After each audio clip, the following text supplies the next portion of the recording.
So hi Lucy, could you just introduce yourself please? Yes, I'm Lucy Perman, Executive Director of Clean Break. And what did you make of this evening's event? Yeah, it was very interesting. We're one of the 3 organisations featured in the report, and it was fantastic to be part of the study and to have some really good economic results that we can take out to commissioners and funders and help to make the case of the value of the arts in criminal justice settings. It was a good event. I think raised quite a lot of questions. There were lots of answers, but also raised a lot of questions in terms of what we're going to do next. Are we going to drill down and do more economic analysis, or are we going to look at other ways that we know that we need to persuade funders, government, the media, the public to invest and support this kind of work? And of the different panellists that we had, was there anything that sort of surprised you, or that was new for you, new information?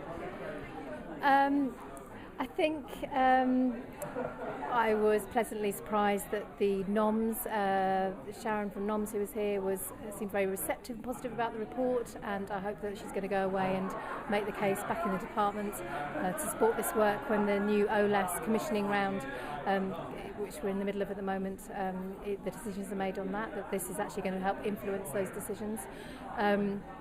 I thought that there were some tough kind of rallying calls and wake-up calls from Martin Stevenson and David Pritchard, but I don't think it's quite as bleak and depressing as some of the panellists might have put forward. And actually I think we have made great gains with the report this evening, and there are a lot of opportunities, and actually we should be proud of where we've got to, and take on board the recommendations, but also look at what else we need to do to try and continue to make the case.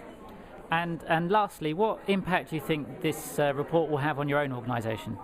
Well, it's kind of tasked us to really focus more on monitoring and evaluation to fill the gaps where we know there are in terms of longer term tracking of offenders that work with us, to improve our data collection and analysis, and to shout more loudly about the impact of our work, but also not to just focus on that, to make sure we collect the narrative, the stories, human stories about how our work affects women offenders, and also to continue to collect all the other statistics around progression routes and that kind of stuff. Great, thank you very much, Lucy. You're welcome.